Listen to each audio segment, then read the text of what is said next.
इस वीडियो में हम पढ़ रहे हैं साहित्यिक स्रोत भारत में। और सबसे पहले जो हम पढ़ेंगे वो पढ़ेंगे ब्राह्मण साहित्य यानी कि वेदों के बारे में। हम सभी को जानकारी है कि 4 वेद हैं, ऋग्वेद, सामवेद, यजुर्वेद और अथर्ववेद।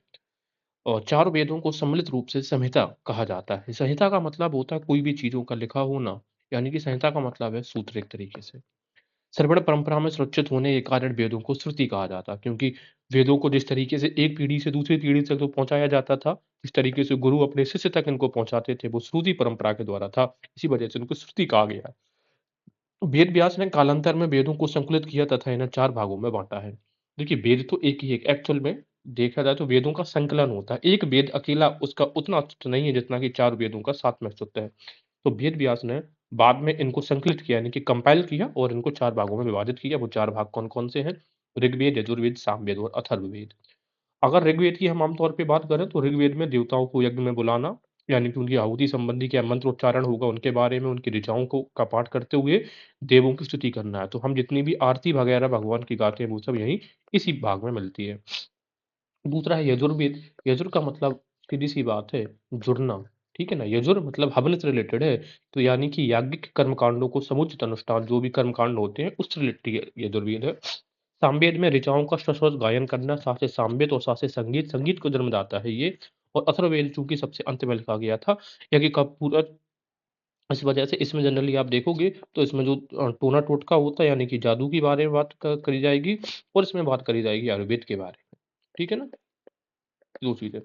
अब हमें ये देखना होगा कि यज्ञ कराने वाले पुरोहित कौन थे, कौन नहीं थे? तो याद रख लो क्रम से HAU और B, हॉब। तो एच से होता अधर्वयु, अजुर्वेद का अधर्वयु, देखो अजुर्वेद, अधर्वयु इस तरीके से। सामवेद का उद्गाता, इसमें नाम ही आ रहा है ना गाता, गाता क्या? साम, संगीत गाता। और उद्गात्री आ रहा है। तो अथर्ववेद का कौन है? ब्रह्मा। ब्रह्मा ने ही पूरे अर्थ का निर्माण किया है, ऐसे याद रख सकते हैं आप।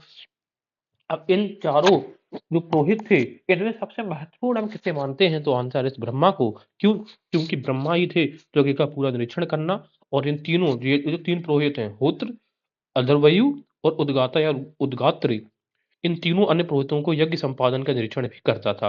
यह सर्वोच्च पुरोहित हुआ करता था कौन? ब्रह्मा।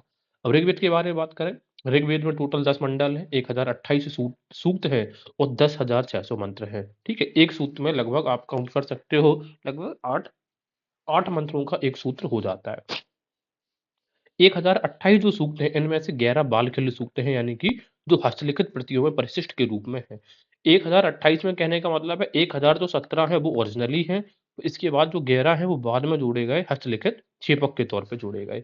इसके अलावा बालखिल्य सूक्त 8वें मंडल में, ये भी याद रखना है कि जो बालखिल्य सूक्त कितने हैं? 11 हैं और कितने कौन-से मंडल में हैं? 8वें मंडल में। क्यों? देखो 2, 3, 4, 5, 6 और 7वाँ ये मंडल ओरिजिनली लिखा गया था। इसके बाद कौन-सा मंडल जोड़ा गया था? 8वाँ। तो बालखिल्य सूत्र इसी 8वें में जोड़े गए थे। फिर 8वें के बाद कौन-सा मंडल जोड़ा गया था? 9वाँ। और फिर अंत में जोड़ा गया था 1st और 10th।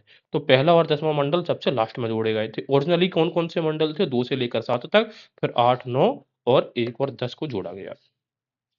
इसके अलावा ऋक का शाब्दिक अर्थ जो होता है, वो होता है छंदों और चरणों से युक्त मंत्र। ऐसे मंत्र होने चाहिए जो छंद और चरणों से युक्त हैं। अभी छंद और चरणों को भी समझेंगे हम। ऋग्वेद की रचना लगभग 1500 ईसा पूर्व से 1000 ईसा पूर्व के बीच मानी जाती है, लेकिन जिस तरीके से आजकल आधुनिक काल में इतिहास चीज़ें नई-नई बता रहा है, नई खोज हो रही है इतिहास में, उससे ये डेट निश्चित तौर पे पीछे जाएगी। ऋग्वेद का पहला एवं 10वां मंडल सबसे बाद में जोड़ा गया, ये बता दिया है। ऋग्वेद का 10वां मंडल सबसे बड़ा कौन-सा है? 10। अब बताओ 1 से लेकर 10वीं संख्या तक सबसे संख्या कौन-सी बड़ी है? 10 है, तो 10वां मंडल भी बड़ी है। और सबसे छोटा कौन-सा मंडल है? द्वितीय, ठीक है ना? द्वितीय मंडल सबसे छोटा है। जो मंडल सबसे पहले लिखा गया था, दूसरा सबसे पहले लिखा गया था, तो ये सबसे छोटा मंडल कहा जाएगा, राइट? आगे देखेंगे, ऋग्वेद के 1, 8, 9, 10 मंडल परवर्ती काल के माने जाते हैं, बता दिया है। 2 से लेकर 7 ओरिजिनल हैं। सर्वाधिक जो सूक्त हैं, वो 10वें मंडल में, क्योंकि 10वां मंडल सबसे बड़ा है, तो सारे के सारे मतलब सबसे ज़्यादा सूक्त इसी मंडल में होंगे। जैसे पुरुष सूक्त, पुरुष सूक्त में पुरुष की उत्पत्ति कैसे हुई है? तो वो हुई है महापुरुष से। अब ये पुरुष महापुरुष ये कोई व्यक्ति नहीं है, ये शक्तियों के केंद्रण है। नदी सूक्त के बारे में भी जानकारी है, नदियों का जो जानकारी है वो हमें इसी से मिलेगी। नासदीय सूक्त में भी अजरता अमरता की कहानी जो आत्मा है, इन सब के बारे में बताया गया है। सूर्य सूक्त यानी कि विवाह सूक्त है, जो देवता पूषण को समर्पित है। किसको समर्पित है? पूषण को समर्पित है। और इसकी रचना चूँकि सूर्य भगवान ने की है, जब इनकी बेटी का विवाह किसके साथ में हुआ है? देवताओं के साथ में हुआ है, देवता के साथ में, एक देवता थे, उनके साथ में हुआ, तब सूर्य सूक्त की रचना करी गई थी सूर्य भगवान ने, और ये समर्पित है पूषण। तो उस समय हम क्या कह सकते हैं, जो पूषण थे, वो विवाह के देवता थे। सबसे प्राचीन मंडल 2 से 7 एवं नवीनतम मंडल जो है, वो पहला एवं 10वां मंडल में चर्चा कर चुके हैं। अब बात करें अगर ऋग्वेद की, तो ऋग्वेद की 5 शाखाएँ हैं। कौन-कौन सी हैं? साकल है, वास्कल है, अश्वलायन है, शांकायन है और तथा मांडुक्य है। अब ये याद रखिएगा कि एक तो मांडुक्य जो उपनिषद है वो इसका हिस्सा नहीं है, याद रखना। मांडुक्य इसकी एक शाखा भले है, लेकिन मांडुक्य जो उपनिषद है वो ऋग्वेद का पार्ट नहीं है। ये चीज आपको याद रखनी है हर हाल में, क्योंकि बहुत ज्यादा कंफ्यूजन होगी। हमें लगेगा कि मांडुक्य, तो मांडुक्य लगेगा कि नहीं, ऋग्वेद का पार्ट नहीं होगा। मांडुक्य ऋग्वेद का पार्ट है, लेकिन मांडुक्य उपनिषद इसका पार्ट नहीं है। वेट,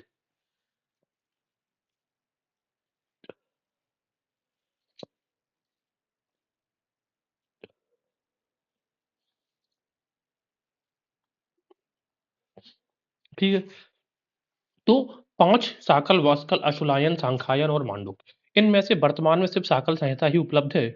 इसमें की कुल पाठ 1017 सूक्त है, यानी कि जो 11 सूक्त है वो इसमें नहीं मिलते हैं। टोटल 1028 सूक्त हो जाएंगे। ऋग्वेद के सभी मंडलों के रचयिता अलग अलग ऋषि है। जरा देखते हैं कैसा। जैसे पहला जो मंडल है, इसकी रचयिता है अंगिरा ऋषि।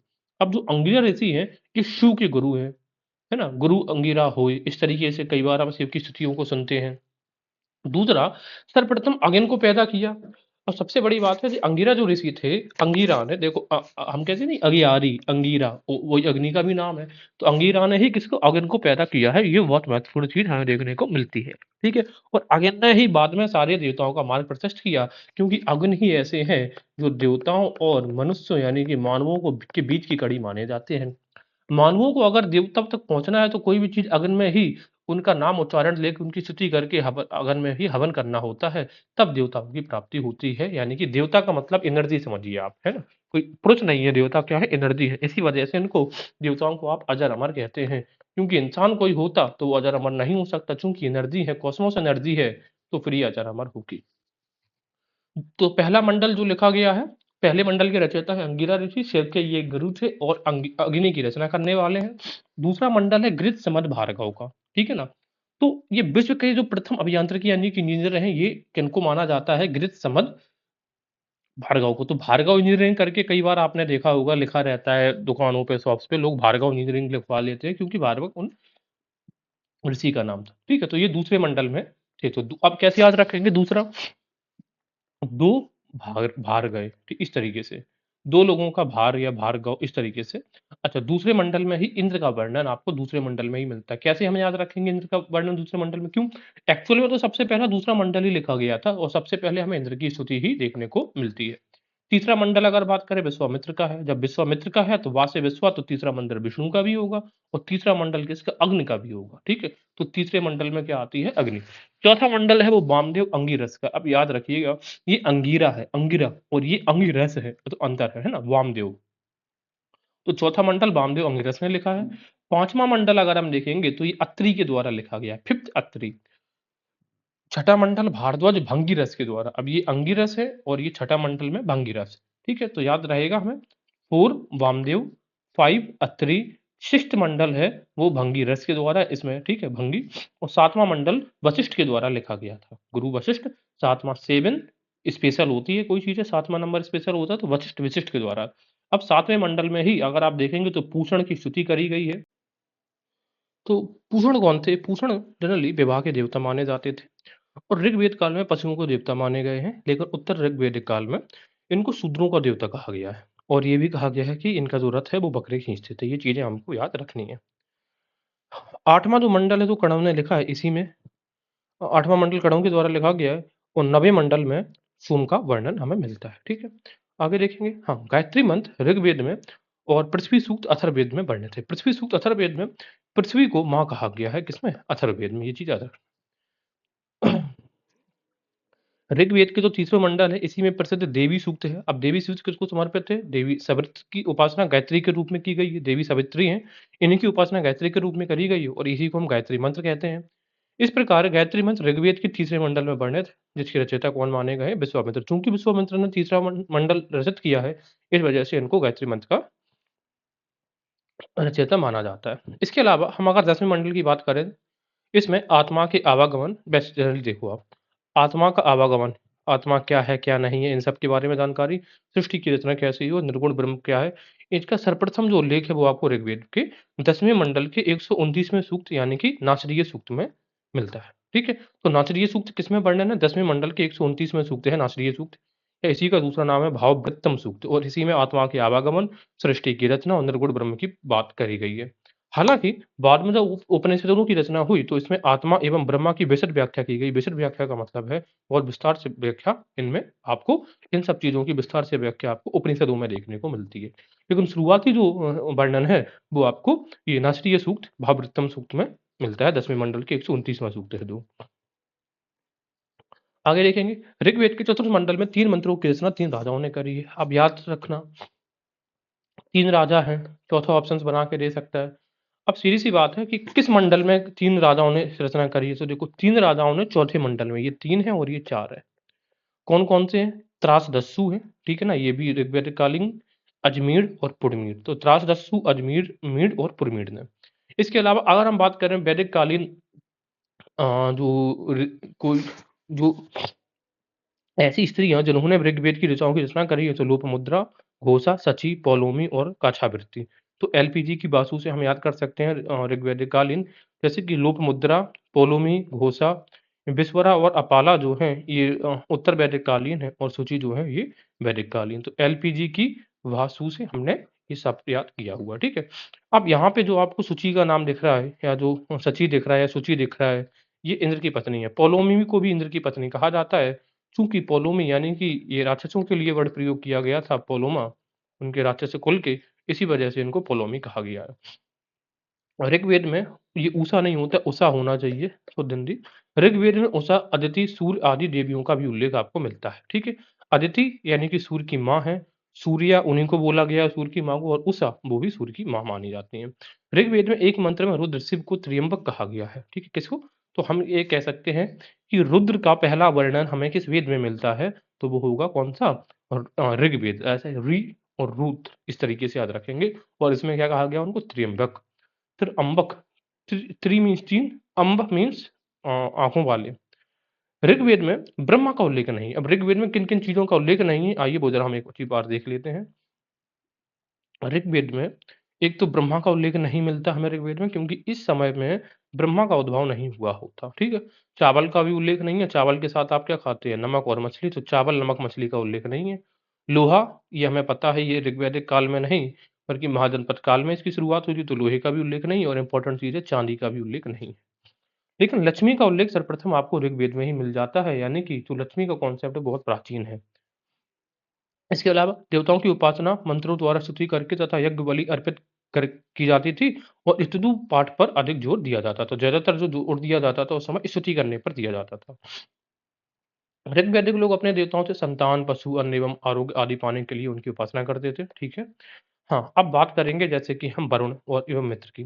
तो वरुण एवं मित्र जो 2 देवता थे, इनको हज़ारों स्तंभ वाले महल में निवास करने का वर्णन है कि दोनों लोग 1000 स्तंभों के महल में रहते थे। लेकिन अगर दोनों एक साथ आ जाए तब तो टिक हम कर देंगे वरुण एवं मित्र पर, लेकिन अगर एक आ जाए तो हम वरुण पर टिक करेंगे, ठीक है?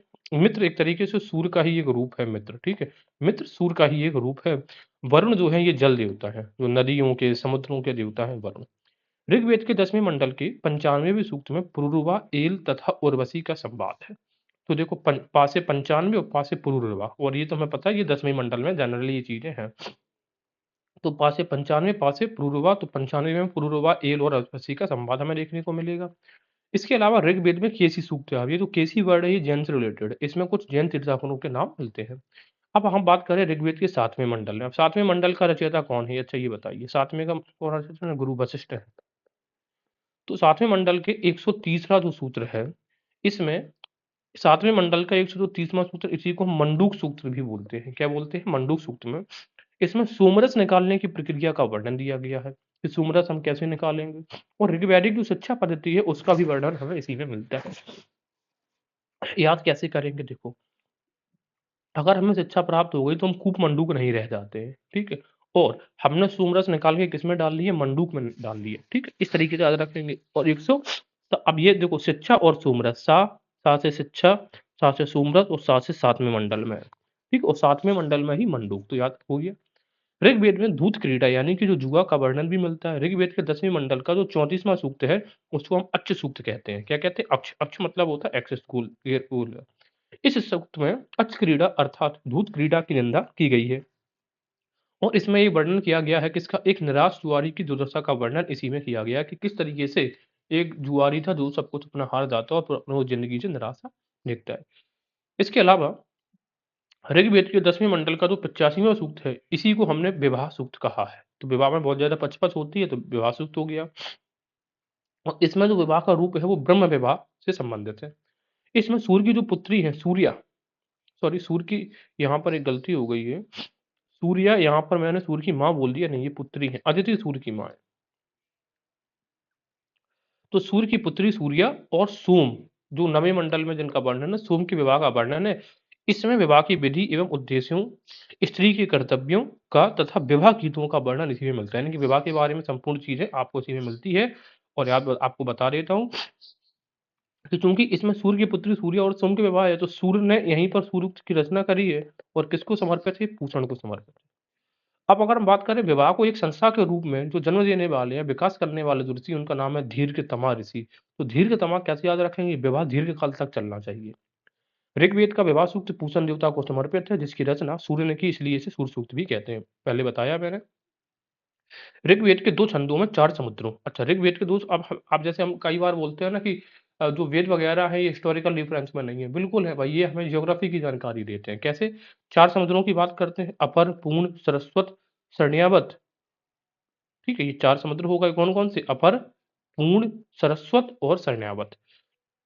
इसके अलावा ऊँट का उल्लेख ऋग्वेद में हमें मिलता है, ठीक है? ऊँट ऋग्वेद में मिलेगा। अच्छा, ऋग्वेद में और हमें किन-किन चीज़ों का उल्लेख मिल रहा है? लक्ष्मी का भी और ऊँट का 2 चीज़ों का मिलेगा। अच्छा, कहीं-कहीं पर लिखा है कि अयोध्या का या इसी में मिलेगा नहीं, अयोध्या का हमें वर्णन जो है वो अथर्ववेद में मिलेगा, ना कि ऋग्वेद में। दूसरा, बृहस्पति एवं उसकी पत्नी जूही का उल्लेख भी ऋग्वेद में। जो बृहस्पति थे ये देवों के देवता हैं। तो भाई देवताओं का देवताओं के जो गुरु हैं बृहस्पति, उनका उल्लेख तो उनके ऋग्वेद में तो रहेगा ही और उनकी पत्नी का नाम क्या था? जूही। इनका भी उल्लेख आपको ऋग्वेद में मिलेगा। इसके अलावा भारतीय नाटक के आरंभिक सूत्र ऋग्वेद से संवाद सूत्र में मिलते हैं। ये भी याद रखना हमें। और ऋग्वेद के 10वें मंडल के 10वें सूक्त में हमें यम यमी संवाद मिलता है। यम और यमी सेम सेम नाम लग रहा है, ये 10वें सूक्त में हमें मिलेगा। ठीक है? आगे अगर हम जो जनरली स्तूप वर्ड की बात करें तो स्तूप जो शब्द है वही सबसे पहले हमें कहाँ पे मिलेगा? ऋग्वेद में। और ऐन्द्र महाभिषेक का विवरण भी हमें ऋग्वेद में मिलता है। तो स्तूप का प्रचलन करने का भले ही बौद्धिज्म को क्रेडिट जाता हो लेकिन जो शुरुआत है वो जो पहला वर्ड है वो हमें ऋग्वेद में देखने को मिलता है। बात करेंगे सामवेद की, तो सा से सामवेद और सा से संगीत। तो संगीत का जन्मदाता है ये सामवेद। साम का शाब्दिक अर्थ है क्या? गान, है ना? साम समा भी आपने देखा होगा सूफियों में, ये वर्ड वहीं से इसी से वहीं उन्होंने लिया है वर्ड। इसके 75 सूक्तों को छोड़कर शेष सभी सूक्त सभी ऋग्वेद से लिए गए हैं। तो ऐसा पूछा जाता है कि ऐसा कौन-सा वेद है जो जनरली ऋग्वेद का ही एक हिस्सा माना जाता है? तो सामवेद। ये सूक्त गाने योग्य हैं। सामवेद भारतीय संगीत शास्त्र पर प्राचीनतम पुस्तक भी मानी जाती है और इसे भारतीय संगीत का जनक भी माना जाता है। सामवेद के 3 पाठ हैं। कौन से? गुजरात में कौथिम संहिता, कर्नाटक की जैमिनीय संहिता और महाराष्ट्र की रामायणीय संहिता। इसे याद कैसे करेंगे? देखो, कर्नाटक में देखो जाम पी के लोग नाटक करने लग जाते हैं तो कर्नाटक की जैमिनी और महाराष्ट्र में राणा लोग महाराष्ट्र में ही थे। इस तरीके से याद कर ले तो लड़ाके थे महाराष्ट्र में तो महाराष्ट्र की राणीय संहिता और गुजरात में रात की कौथुम संहिता। सामवेद का जो प्रथम दृष्टा है इनको वेद व्यास के जो शिष्य थे जैमिनी को माना जाता है। अब ऐसे याद रखो, ठीक है ना? अब देखो याद हम कैसे करेंगे? जेमिनी को हमने याद कर लिया जाम से। जाम आप कब पीते हो? शाम को। तो दृष्टा कौन है? जेमिनी है सामवेद की, ठीक है? गीता में श्री कृष्ण ने स्वयं को वेदों में सामवेद कहा है। इसकी इंपॉर्टेंस आप समझ सकते हैं। सामवेद में मुक्तः सूर्य की स्तुति के मंत्र हैं। सा से सामवेद और सा से सूर्य। और सामवेद के तांडव ब्राह्मण में सरस्वती नदी के प्रकट एवं विलुप्त होने का भी विवरण पूछ लिया जाए कि सरस्वती नदी के प्रकट एवं विलुप्त होने का विवरण कहाँ पर है? तो हम क्या बोलेंगे? तांड ब्राह्मण। तांड ब्राह्मण किसका हिस्सा है? सामवेद का। याद करवाते हैं आपको ये चीजें। अब दिमाग में एक ऐसी इमेज बनाओ कि सरस्वती नदी का रास्ता जब बदला होगा तो उसने बहुत ज़्यादा तांडव मचाया होगा, ऐसे, ठीक है? अब देखो, इसके जो हिस्से हैं, इसका एक हिस्सा सामवेद का बोला जाता है पंचविंश ब्राह्मण या फिर तांड ब्राह्मण। पंचविंश या तांड, तो पंच लोगों, जब भी पंच किसी की पंचायत में आते हैं तो तांडव मचाते हैं, तो पंचविंश या तांड ब्राह्मण, ठीक है? ये सबसे ज़्यादा विस्तृत है। अब इसमें नाम ही ये पंच है या फिर तांड है, यानी कि बहुत लंबे समय तक इस सबसे ज़्यादा विस्तृत होने के कारण इसे हम प्रौढ़ या महाब्राह्मण भी कहते हैं। किसको? पंचविंश या तांड ब्राह्मण को।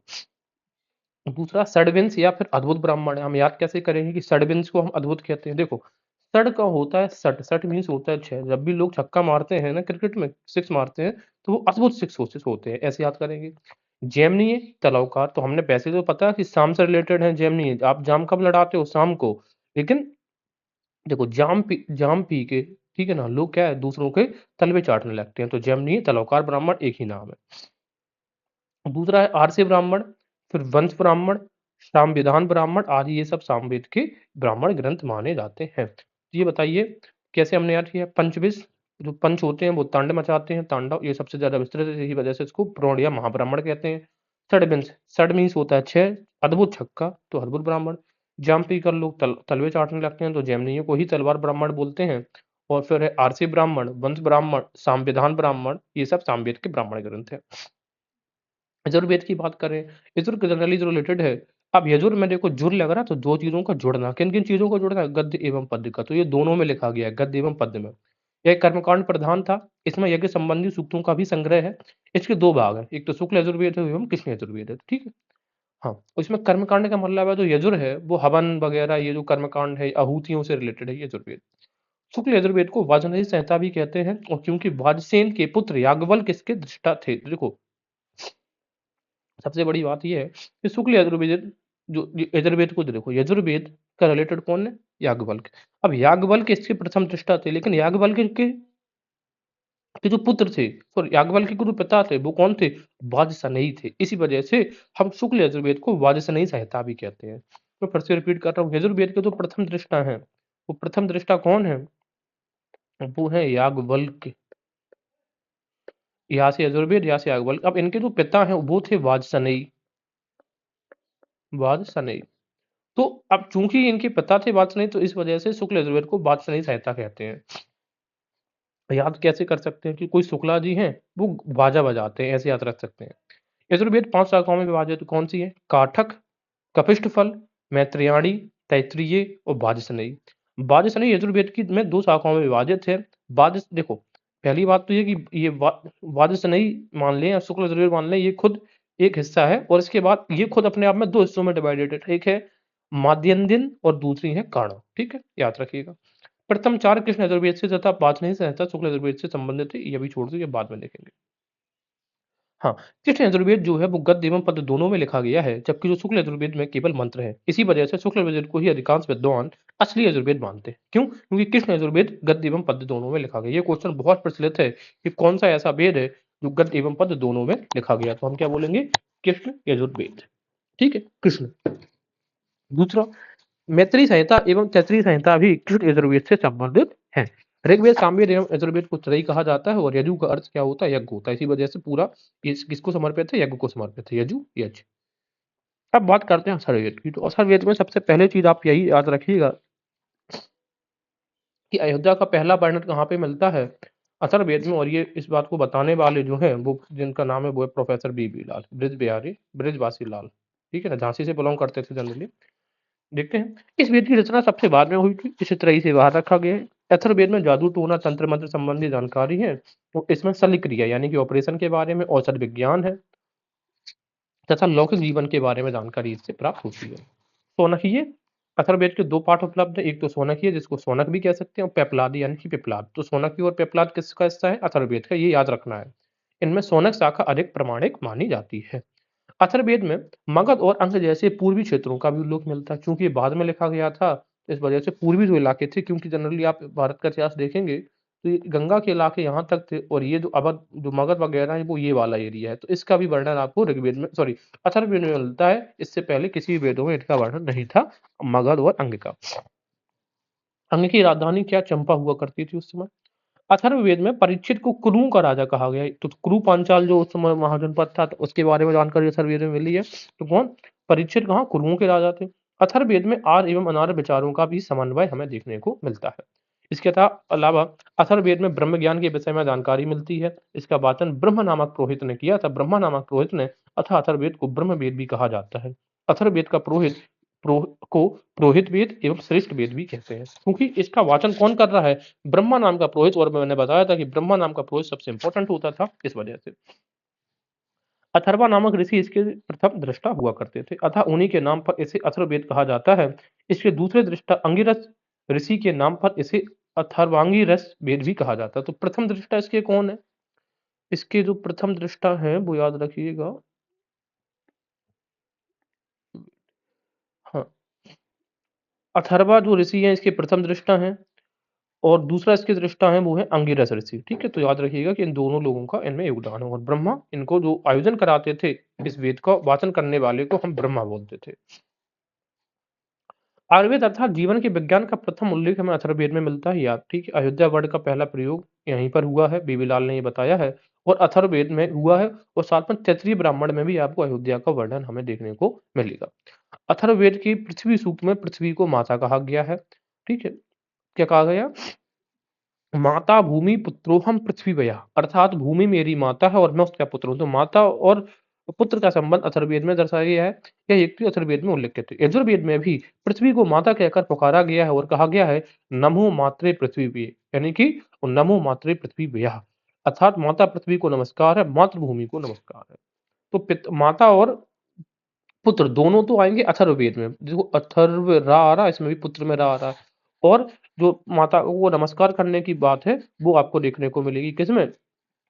अब वो आपको देखने को मिलेगी ये यजुर्वेद में। तो अथर्ववेद और यजुर्वेद दो वेदों में हमें पृथ्वी का वर्णन माता के स्वरूप में मिलता है। आगे हम देखेंगे वैदिक साहित्य की बात करेंगे। अब वैदिक साहित्य में ये टेबल फॉर्मेट है, इसमें देखेंगे। तो सबसे पहले ऋग्वेद को देखेंगे। ऋग्वेद और इसके साथ में हमें पता है ब्राह्मण ग्रंथ होते थे, फिर आरण्यक होते हैं और उपनिषद होते हैं। ब्राह्मण ग्रंथ जो होते हैं वो कर्मकांड जो होते हैं उनके बारे में चर्चा करते हैं।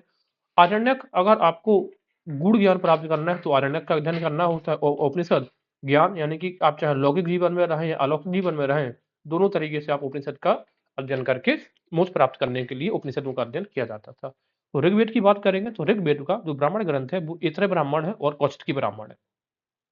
ऐत्रेय ब्राह्मण के जो रचयिता है वो महिदास है, और कौशिकी को ही हम सांख्यायन भी कहते हैं। तो याद करने का तरीका कैसे है? जैसे के ए आर कार, आर से हो गया ये ऋग्वेद, और के से कौशिकी, ए से ऐत्रेय। तो कौशिकी को भी हम क्या कहेंगे? सांख्यायन। आरण्यक जो है इसके ऐत्रेय और कौशिकी ही इसके आरण्यक थे, और उपनिषद भी इसके कौन से रहेंगे? ऐत्रेय और कौशिकी। अब यजुर्वेद को हमने दो भागों में बांटा है, एक शुक्ल यजुर्वेद है, दूसरा कृष्ण यजुर्वेद है। तो शुक्ल यजुर्वेद को ही हमने शास्त्र शुक्ल और शास्त्र शतपथ ब्राह्मण। तो शुक्ल यजुर्वेद का ब्राह्मण कौन सा रहेगा? शतपथ ब्राह्मण। और शुक्ल यजुर्वेद को ही हमने क्या बोला है? वाजसनेयी संहिता। शुक्ल यजुर्वेद का ही आरण्यक है वो है कौन सा? बृहदारण्यक। ये सबसे बड़ा आरण्यक माना जाता है। और बृहदारण्यक का जो सबसे लास्ट चैप्टर है उसी को हम बोलते हैं ईश। तो ईश उपनिषद और बृहदारण्यक उपनिषद भी किसका हिस्सा हो जाएंगे? शुक्ल यजुर्वेद का। शतपथ ब्राह्मण को हम मिनी, यानी कि कह सकते हैं जो मिनी वेद बोलते हैं। क्या बोलते हैं? मिनी वेद, यानी कि लघु वेद बोलते हैं, लघु वेद। कृष्ण यजुर्वेद की बात करें तो कृष्ण यजुर्वेद की तैत्तिरीय उपनिषद है, तैत्तिरीय ब्राह्मण भी है, तैत्तिरीय उपनिषद भी है। और इसकी जो उपनिषद हैं, सॉरी, तैत्तिरीय ब्राह्मण है, तैत्तिरीय आरण्यक है, और उपनिषद इसमें कौन कौन से? एक तो कट है, मैत्रेयणी है, तैत्तिरीय है, और श्वेत अश्वत्थर है। अब याद करने का तरीका कैसा है कि आपको अगर मित्रता रखनी है तो भगवान कृष्ण से रखो, और कृष्ण और तैत्तिरीय, इसके अलावा कट, का से कृष्ण और का से कट, और अंत में रहेगा श्वेता स्वतर। अब याद कैसे रखने का? देखो श्वेत का मतलब तो होता है सफेद, लेकिन ये यहाँ पर है कृष्ण। कृष्ण का मतलब क्या होता है? श्यामल या काला। तो ये अपोजिट कलर है, इस तरीके से याद रखेंगे। तो शुक्ल यजुर्वेद हमने देखा, कृष्ण यजुर्वेद को देखा। सामवेद की बात करें, सामवेद में याद किया था हमने पंचविंश या तांड, ये सबसे वृद्ध ब्राह्मण है, इसी वजह से इसको प्रोण ब्राह्मण बोलते हैं। अभी इसी को महाब्राह्मण बोलेंगे पंचविंश को। षड्विंश यानी कि अद्भुत ब्राह्मण, मैंने बताया था षड मीन्स होता है छह, छह मीन्स सिक्स, और सिक्स कैसा? अद्भुत सिक्स। यमनीय को बताया था तलबकार, जाम पी के लोग तलवा चाटने लगे। इस प्रकार से हमने याद किया था लॉन्ग टर्म मेमोरी के लिए। और छांदोग्य और जैमिनीय दोनों इसी के ब्राह्मण हैं। ठीक है, अब जैमिनीय किसके पिता हैं आप ये बताइए? याज्ञवल्क्य के जो पिता हैं याज्ञवल्क्य, उनके पिता हैं जैमिनी, इसी वजह से इसको जैमिनी ब्राह्मण कह रहे हैं सामवेद को। नहीं, नहीं, जैमिनीय सॉरी, नहीं जैमिनीय नहीं है, ये वाजसनेय हैं याज्ञवल्क्य के पिता। ठीक है, अब सामवेद में अगर हम बात करेंगे उपनिषद की, तो कौन-कौन से उपनिषद होगा सामवेद में? छांदोग्य उपनिषद, जैमिनी उपनिषद और केन। अब देखो छांद हम ऐसे याद कर रहे हैं, शाम को याद कर लेते हैं शाम को से। अब शाम में हम क्या बोलते हैं, छंद गाते हैं, शाम में ही लोग जाम भी पीते हैं। और अब केन को हमें याद रखने का प्रॉब्लम होगा, तो इसको एक टैगलाइन हो सकती है, यू कैन सिंग, और सिंग से सामवेद याद रहेगा, कैन से केन। अथर्ववेद का गोपद ब्राह्मण है, याद रखिएगा कि अफत जो अरण्यक है, अथर्ववेद का कोई अरण्यक है नहीं, और उपनिषद जिसमें रहेंगे वो मुंडक, मांडुक और प्रश्न रहेगा। मुंडक, मांडुक और प्रश्न उपनिषद रहेंगे। तो याद रखना है कि जो मुंडक हिस्सा है ये ऋग्वेद का है। एक मुंडक, ऋग्वेद को अगर 5 पार्ट्स में डिवाइड किया गया, उनमें से एक है मुंडक, जबकि मुंडक जो उपनिषद है वो अथर्ववेद का है। अब हम बात करेंगे चारों वेद और उनके उपवेदों की। तो ऋग्वेद का जो उपवेद है उसको बोलते हैं आयुर्वेद। यजुर्वेद का जो उपवेद है उसको बोलते हैं धनुर्वेद। तो इसमें भी सामवेद, गंधर्ववेद और अथर्ववेद, शिल्पवेद। देखिए एग्जाम में जब आता है तो जनरली हम एक गलती करते हैं कि हमें ये लगता है कि अथर्ववेद में चूंकि आयुर्वेद के बारे में दर्शाया गया या बताया गया, इस वजह से हम अथर्ववेद को आयुर्वेद के साथ मिलान कर देते हैं, बट ये हमारी गलती होगी। अथर्ववेद का मिलान हमें शिल्पवेद के साथ में करता है। शिल्प का मतलब है आर्किटेक्चर के बारे में, इसमें जानकारी प्रदान की जाती है। दूसरा याद रखेंगे, सासे साम और गंधर्व। गंधर्व का मतलब ही होता है लव। ठीक है ना, जैसे अप्सराएं होती हैं फीमेल, उसी का मेल पार्ट्स होती हैं गंधर्व। आगे ऋग्वेद का आयुर्वेद रहेगा, यजुर का रहेगा धनुर्वेद। आगे देखते हैं ब्राह्मण ग्रंथ क्या है। देखिए वेदों की रचना तो हो गई, लेकिन वेदों को आप इस तरीके से अकेले से नहीं समझ सकते, क्योंकि बहुत कॉम्प्लेक्स मैटर्स हैं उसमें। इस वजह से ब्राह्मण ग्रंथों की इनकी रचना करी गई इनके अंगों के रूप में, जो कि मुख्यतः कर्मकांड से संबंधित हैं। वेदों की सरल व्याख्या हेतु ब्राह्मण ग्रंथों की रचना गद्य में की गई है। किसमें है? गद्य में। ये पद्य में नहीं है ना, पद्यांश नहीं है, गद्यांश है। यानी कि इनको गाया नहीं जाता, पढ़ा जाता है। ब्रह्म का अर्थ क्या होता है? यज्ञ होता है। इसी वजह से इनको हम कर्मकांड या यज्ञ मानते हैं। यज्ञ के विषयों का प्रतिपादन करने वाले ग्रंथ ब्राह्मण कहलाए। प्रत्येक वेद के अलग अलग ब्राह्मण ग्रंथ होते हैं। ठीक है, वेद संहिता स्तुति प्रधान है, जबकि ब्राह्मण ग्रंथ विधि प्रधान है। अब देखिए वेद जो है वो क्या है? स्तुति प्रधान। स्तुति का मतलब है संहिता है इसमें, जबकि ब्राह्मण में क्या है? विधि है। विधि मतलब जो आप कर्मकांड करोगे वो उनकी विधियां हैं। इनका मुख्य विषय क्या है? यज्ञ कर्म का विधान है, कि यज्ञ कैसे किया जाता है, इस चीज का जो कानून है, इस चीज के जो नियम है, वो आपको ब्राह्मण ग्रंथों में मिलते हैं। ब्राह्मण ग्रंथों को वेदों का प्रतिष्ठ कहा जाता है। तो ठीक है, वेदों का प्रतिष्ठ क्या है? ब्राह्मण वहां से वेद। इसके अलावा एक बहुत ही इंपॉर्टेंट ब्राह्मण हमें मिलता है, जिसका नाम है ऐत्रेय ब्राह्मण। ऐत्रेय ब्राह्मण में बहुत सारी कथा और कथानक उपलब्ध है, जैसे कि सुना की का आख्यान। सुना का आख्यान है। यह सुना को उनके पिता के द्वारा वेद दिया जाता है, इस बात की जानकारी इसमें दी जाती है। तो ये दिखाता है कि वैदिक काल में पुत्र के ऊपर पुत्र के ऊपर पिता का कानूनी अधिकार हुआ करता था, यानी कि उसको प्रॉपर्टी की तरीके से ट्रीट करते थे। इसके अलावा दूसरी कहानी है चरैबती। चरैबती इसका अर्थ होता है चलते रहो। इसकी भी शिक्षा इसी ब्राह्मण ग्रंथ में मिलती है। इसके अलावा इसी ऐत्रेय ब्राह्मण में ही 4 वर्णों का कर्तव्य का सर्वप्रथम उल्लेख आपको इसी ऐत्रेय ब्राह्मण में मिलेगा। अब मैं ये कह रहा हूँ 4 वर्णों की बात नहीं कर रहा हूँ। 4 वर्णों का जो प्रथम है वो तो है ऋग्वेद का 10वां मंडल।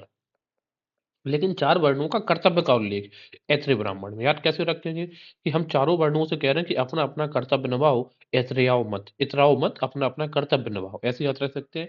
इसके अलावा इसके बाद हमारे सामने है षड्विंश ब्राह्मण। षड्विंश ब्राह्मण को याद करो, हमने याद किया था अद्भुत ब्राह्मण से। अद्भुत 6 से छक्का मारते हैं ना प्लेयर्स, उस तरीके से। षड्विंश ब्राह्मण से हमें ये भी पता है कि सामवेद का ग्रंथ है, सामवेद का पार्ट है।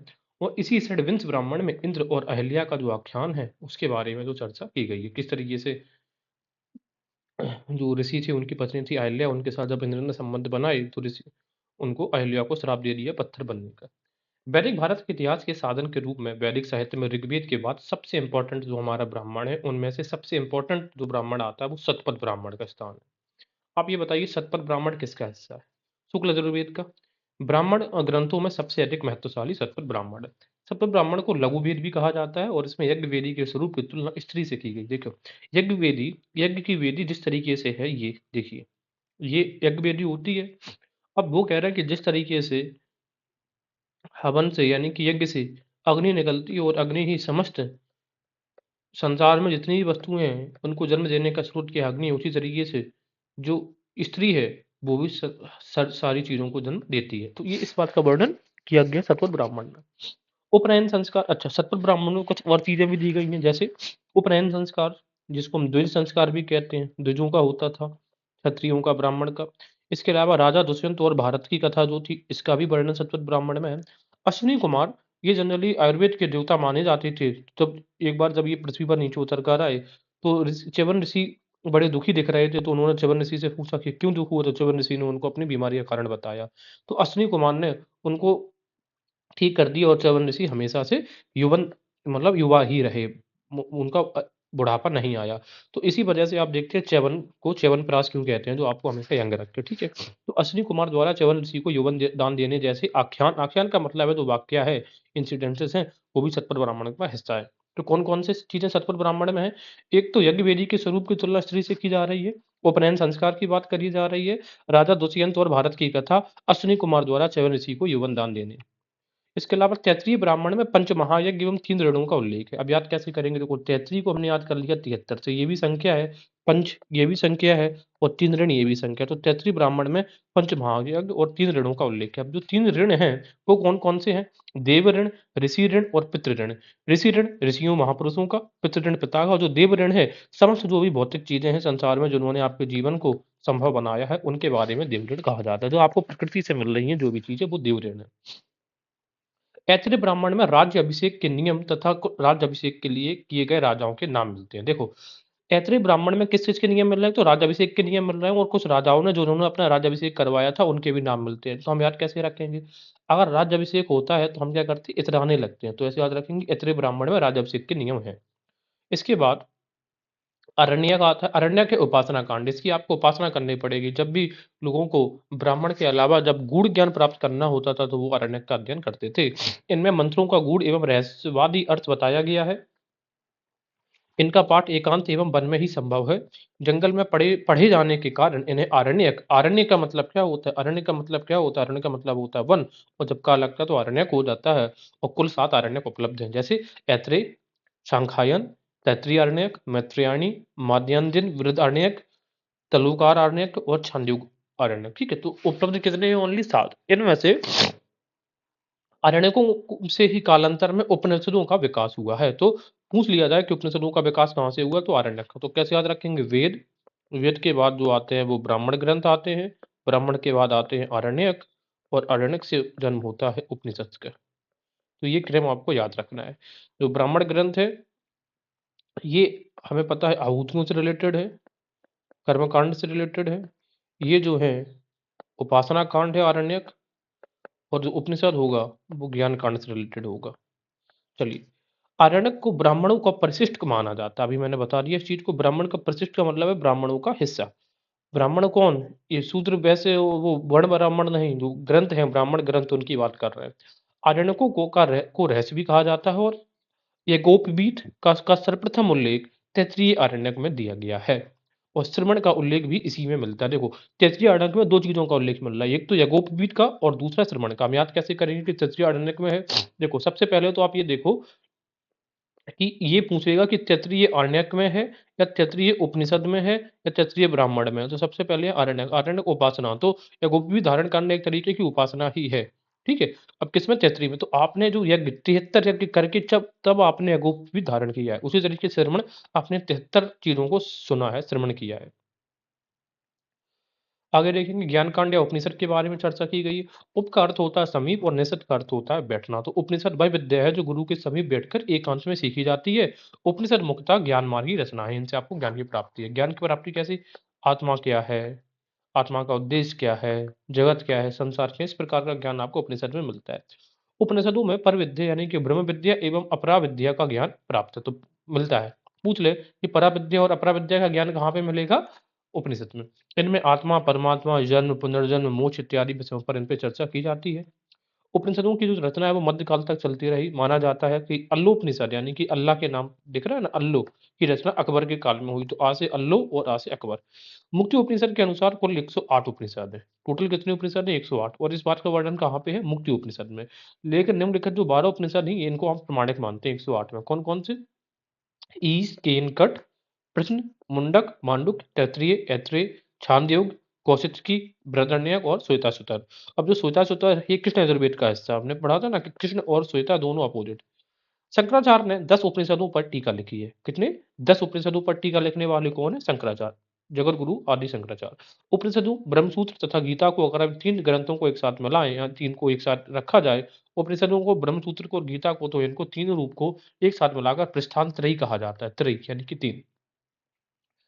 भारत को राष्ट्रीय आदर्श वाक्य जो है सत्यमेव जयते ये मुंडक उपनिषद में मिलता है। साथ में मुंडक उपनिषद में एक और वाक्य मिलता है कि एक टूटी हुई नौका के समान है। ठीक है, तो 2 वाक्य याद रखना है जो मुंडक उपनिषद में मिलेंगे, सत्यमेव जयते और मुंडक। जैसे यज्ञ की नौका टूट गई तो आपका मुंडी की वजह से आप क्या हो जाते हैं? डूब जाते हैं। ऐसे याद रखो, एक नौका में बैठे थे और नौका डूब गई तो आपका मुंडक हो गया। ये यज्ञ एक टूटी हुई नौका, ये भी मुंडक उपनिषद में मिलता है। छांदोग्य उपनिषद सबसे प्राचीन एवं मैत्रेयणी सबसे बाद का उपनिषद है। देखो, छांद का तो हमें पता चलता है कि ये सबसे प्राचीन है। मैत्रेयणी कैसे? आपकी मित्रता सबसे किसी से बाद में हुई है, तो ये सबसे बाद का उपनिषद है। सबसे छोटा जो उपनिषद है वो है मांडुक्य। अब याद रखना, ये मुंडक उपनिषद सबसे छोटा नहीं है। कौन सा है? मांडुक्य है, या वाला सबसे छोटा उपनिषद है। और बृहदारण्यक उपनिषद सबसे बड़ा है। इसका नाम ही है बृहद। बृहद का मतलब क्या होता है? बड़ा होता है जो। तो सबसे प्राचीन है छांदोग्य, सबसे बाद का है मैत्रेयणी, सबसे छोटा है मांडुक्य और सबसे विस्तृत है बृहदारण्यक। इसके अलावा अगर हम 2 उपनिषद की बात करें, केन एवं प्रश्न उपनिषद, ये गद्य एवं पद्य में है। ठीक है, ये गद्य में भी है और पद्य में भी। तो हम ऐसे पूछ सकते हैं कि आपने you can ask A question in गद्य एंड पद्य। ठीक है, केन का मतलब हो गया कैन उपनिषद। तो आप प्रश्न पूछ सकते हैं गद्य और पद्य दोनों में। ठीक है,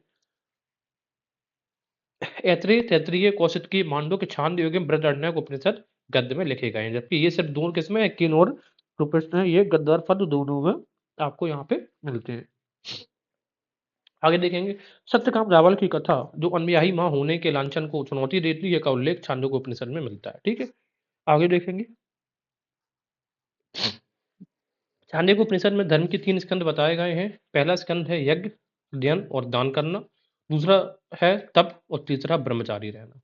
उमा हेमवती आख्यान किस उपनिषद में है? तो हमें बोलेंगे केन उपनिषद में। उमा और हेमवती का जो आख्यान है वो केन उपनिषद में। इसके अलावा तमसो मां ज्योतिर्गमय, ये जो लाइन है, अंधकार से प्रकाश की ओर चलो, ये बृहदारण्यक में है। अस्तो मां सद्गमय, तमसो मां ज्योतिर्गमय, ये अस्तो मां सद्गमय, अस्तो मां सद्गमय ये ऋग्वेद का लाइन है। और जबकि तमसो मां ज्योतिर्गमय ये बृहदारण्यक का। सीधी सी बात हम क्या याद रखेंगे? तो अंधकार से प्रकाश की ओर जो चला जाता है ये बृहद यात्रा होती है, ये लंबी यात्रा होती है, इसी वजह से ये बृहदारण्यक में है। ऐसे याद रखेंगे।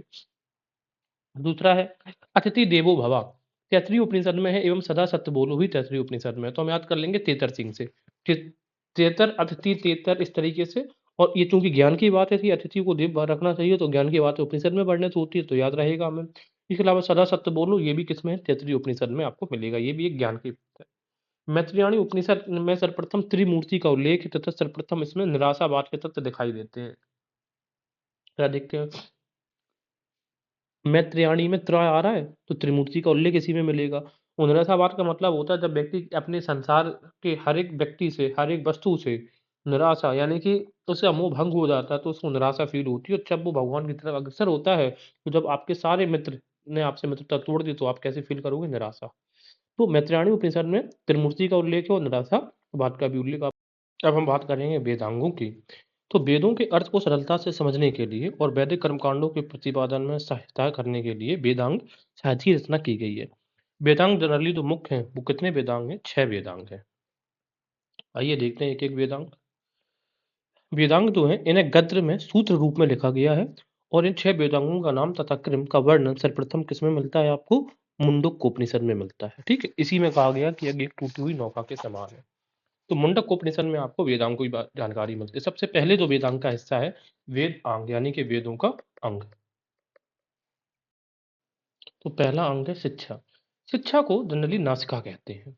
शिक्षा को नासिका कहने का मतलब आप ऐसे मोटे-मोटे तौर पे समझ लो कि अगर आप शिक्षित होगे, तो आप अपने कुल की, अपने परिवार की नाक बचा के रख पाओगे। याद रखने का तरीका है, वैदिक स्वरों की शुद्ध उच्चारण विधु हेतु शिक्षा का निर्माण हुआ है।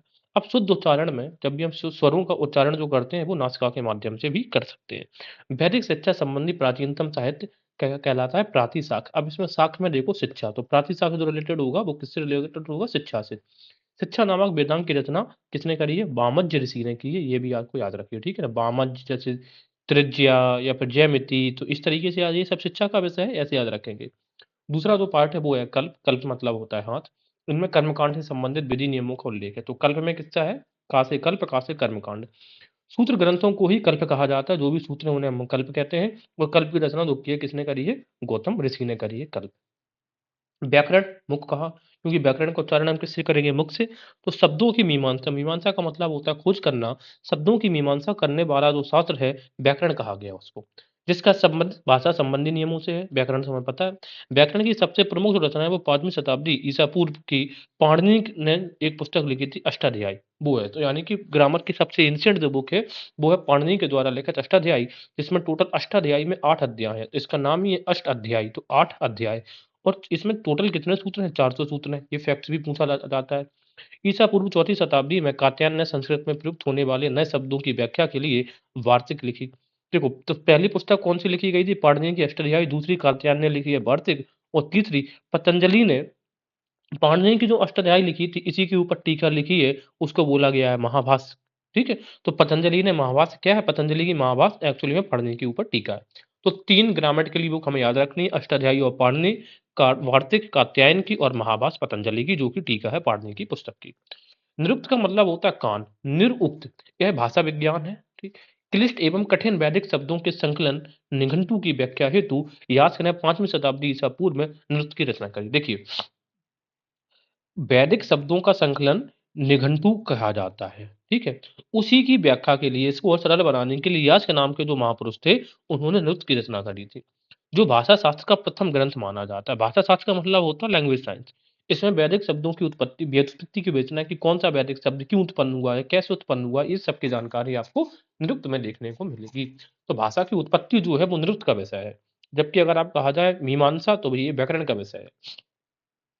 छंद का मतलब होता है पैर। पदों को सूत्रबद्ध करने के लिए छंद की रचना हुई थी, यानी कि पदों को हम सूत्रबद्ध कर सकें, हर चीज को सूत्र में पिरो सकें।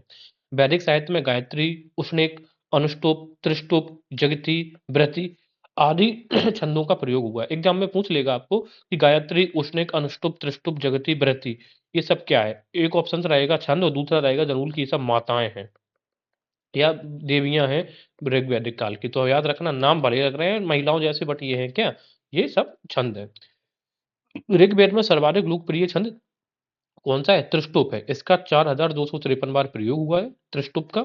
और इसके बाद गायत्री छंद 2667 बार, जगती छंद 1358 बार। ये इतना कितनी बार हुआ ये नहीं याद रखना है, बस इतना रख लो कि ये सब छंद हैं और त्रिष्टुप उनमें से सबसे मुख्य है। छंद शास्त्र पर पिंगल मुनि द्वारा छंद सूत्र, या फिर छंद सूत्र कह सकते हैं इसी को, या फिर आप कह सकते हैं छंद शास्त्र। तो पिंगल मुनि ने लिखी है छंद शास्त्र ग्रंथ लिखा गया है। ठीक है? और फिर सूत्र का संबंध भी छंद से है। तो जितने भी सूत्र हैं वो सब छंदों से रिलेटेड है, इतना याद रखिएगा। ठीक है? तो छंद सूत्र किसने लिखा है? पिंगल मुनि ने। पिंगल का मतलब होता है एक्चुअल में पीला। ज्योतिष को बोला गया है नेत्र।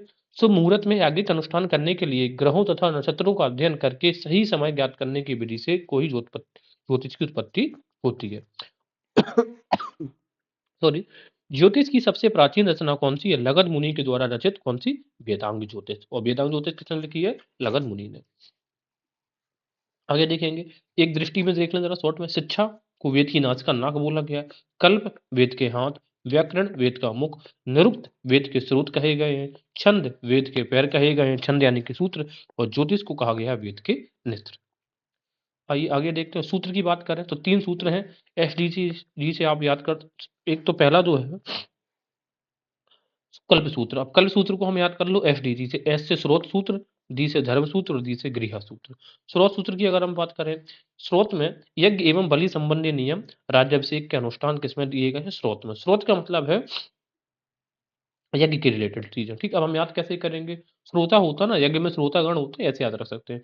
शूल सूत्र में यज्ञ वेदी के निर्माण से संबंधित नाप आदि तथा वेदी के निर्माण आदि के नियमों का वर्णन है और शूल का शाब्दिक अर्थ होता है नापना। तो यज्ञ वेदी की क्या माप होनी चाहिए, किस अनुष्ठान पर क्या माप होनी चाहिए, इस सब चीज़ का वर्णन आपको शूल सूत्र में मिलता है और चूँकि इसकी मेज़रमेंट की बात हो रही है, तो सीधी-सी बात ये है कि भारतीय रेखा गणित की शुरुआत आपको शूल सूत्र से मानी जाती है। दूसरा हम देखेंगे गृह सूत्र, तो गृह के बारे में है, जो घर गृहस्थी होती है उसके बारे में गृह। तो इसमें जनरली 16 संस्कार और 4 आश्रमों की जानकारी आपको मिलती है। गृहस्थ के लौकिक एवं पारलौकिक कर्तव्यों का विवरण, जात कर्म, नामकरण, उपनयन, विवाह आदि, ये सब आपको गृह सूत्र में मिलेगा। दूसरा हम देखेंगे धर्म सूत्र। तो धर्म सूत्र में धार्मिक और सामाजिक कर्तव्यों का उल्लेख मिलेगा। 4 वर्णों की स्थितियाँ क्या थी धर्म सूत्र में? कर्तव्यों एवं विशेष अधिकारों का वर्णन आपको धर्म सूत्र में मिलता है, ठीक है? 4 वर्णों की स्थिति, 4 वर्णों का कर्तव्य, उनके विशेष अधिकार क्या थे, ये सब की जानकारी धर्म में, क्योंकि ये जो वर्ण व्यवस्था है, वो धर्म के अनुकूल चलती थी, तो ये सारी की सारी जानकारी आपको धर्म सूत्र में मिलती है। प्रमुख धर्मसूत्र की अगर आप बात करें तो इनका जो निर्माण है, इनका उनकी रचना है, वो लगभग 600 बीसी से लेकर 300 बीसी यानी कि महाजनपद काल से लेकर गुप्त एज तक चलती है। सॉरी, महाजनपद काल से लेकर मौर्य काल तक के बीच में इनकी रचना हुई थी प्रमुख धर्मसूत्रों की। देखते हैं, पहला है वो दिख रहा है हमें गौतम धर्मसूत्र। तो गौतम धर्मसूत्र की बात करें, ये सबसे प्राचीन धर्मसूत्र कौन सा है? गौतम। और गौतम के अनुसार राजा सभी वर्णों का शासक हो सकता है परंतु ब्राह्मण का नहीं। ये बहुत इंपॉर्टेंट चीज है। स्टेटमेंट देगा कि किस धर्मसूत्र के अनुसार राजा सभी वर्णों का शासक हो सकता है परंतु ब्राह्मण का नहीं, तो हम क्या बोलेंगे? गौतम। हम कैसे अब इसे याद कैसे रखेंगे? ब्राह्मण का नहीं, देखो ब्राह्मण का संबंध किससे है? गौ से है, तो ब्राह्मण वाली बात गौतम धर्मसूत्र में होगी। गौतम धर्मसूत्र में ब्राह्मणों को केंद्र में रखकर आपद धर्म की चर्चा की गई। आपद धर्म का मतलब ये होता था कि जब आपकी रोजी रोटी पर, जब आपके मतलब जीवन यापन के लिए आप कुछ कमा नहीं पा रहे हैं, तो फिर आपका जो भी वर्ण है, आप अपने वर्ण के इतर दूसरा कोई रोजगार है वो कर सकते हैं। इसी को आपद धर्म बोला गया है। आपद धर्म का मतलब है रिलीजन इन डिस्ट्रेस। एक तो था नॉर्मल व्यवस्था करी थी इन्होंने कि जब नॉर्मल कंडीशन में किस वर्ण को कौन सा रोजगार है वो अपनाना चाहिए, कौन सा कर्म करना चाहिए। लेकिन जब डिस्ट्रेस हो, इमरजेंसी हो जाए, तब किस कोई वर्ण व्यवस्था के अनुसार एक वर्ण का व्यक्ति दूसरे वर्ण के कार्य कर सकता था। यही थी आपद धर्म। गौतम ने ही सर्वप्रथम वार्ता को शूद्र का वर्ण धर्म बताया है। वार्ता मतलब होता था जैसे ट्रेड, एग्रीकल्चर और मैन्युफैक्चरिंग, ये 3 चीज़ों को वार्ता बोला गया है, ठीक है? व्यापार को, कृषि को और ये उत्पादन को। तो ये बोला गया कि ये तीनों चीज़ें शूद्रों के द्वारा की जा सकती हैं। शूद्र व्यापार कर सकते हैं, कृषि कर सकते हैं और मैन्युफैक्चरिंग भी कर सकते हैं, ठीक है? तो ये सब जो है वो बताया किसने? गौतम ऋषि ने। बौधायन धर्मसूत्र की अगर आप बात करेंगे, तो बौधायन धर्मसूत्र भारतीय रेखा गणित ज्यामिति का विकास शूल सूत्र से हुआ है। लेकिन रेखा गणित संबंधी सिद्धांतों का प्रतिपादन किसने किया है? बौधायन ने। जो पाइथागोरस थ्योरी थी, वो किसने? बौधायन ने दी थी। इस वजह से हम मानते हैं कि बौधायन पाइथागोरस थ्योरम देने वाले पहले व्यक्ति थे।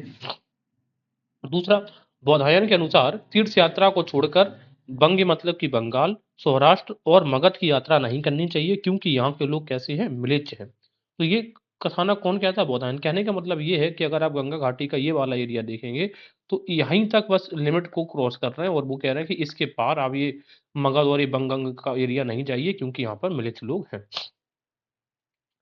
अच्छा, बौधायन की अगर आप बात करेंगे, तो बौधायन ने कुछ ऐसी चीज़ों के बारे में भी जानकारी दी है, तो नॉर्थ इंडिया और साउथ इंडिया में अलग-अलग जो रीति-रिवाज फ़ॉलो किए जाते थे, उनके बारे में जानकारी बौधायन देते हैं। जैसे मैं आपको एग्ज़ाम्पल बता रहा हूँ, बौधायन सूत्र ने ये कह रहे हैं कि दक्षिण भारत में लोग क्या करते हैं, ऐसे लोगों के साथ भी खाना खा लेते हैं जिनका उपनयन संस्कार नहीं हुआ है। साथ में कह रहे हैं कि eating in the company of one's wife, एक दूसरे की पत्नियों के साथ भी खाना खा लेते हैं।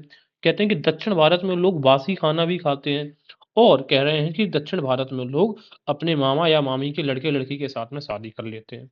तो बौधायन ये कहते हैं, कहने का मतलब है बी का मतलब क्या होता है? दो। तो बौधायन नॉर्थ इंडिया और साउथ इंडिया यानी कि दोनों भारत के दोनों छोरों की स्पेसिफिक जो पेक्युलरिटीज हैं, प्रैक्टिसेस हैं, वो बता रहे हैं। और साथ में बौधायन ये कहते हैं कि ये प्रैक्टिसेस साउथ इंडिया में हो रही हैं तब तो ठीक है, लेकिन अगर ये नॉर्थ इंडिया में होती हैं तो इनको पाप माना जाएगा। बात समझ में आ गया? तो बौधायन ने दोनों की प्रैक्टिसेस बताई हैं और बोले साउथ इंडिया में तक तो ठीक है, लेकिन नॉर्थ इंडिया में इनको पाप माना जाएगा।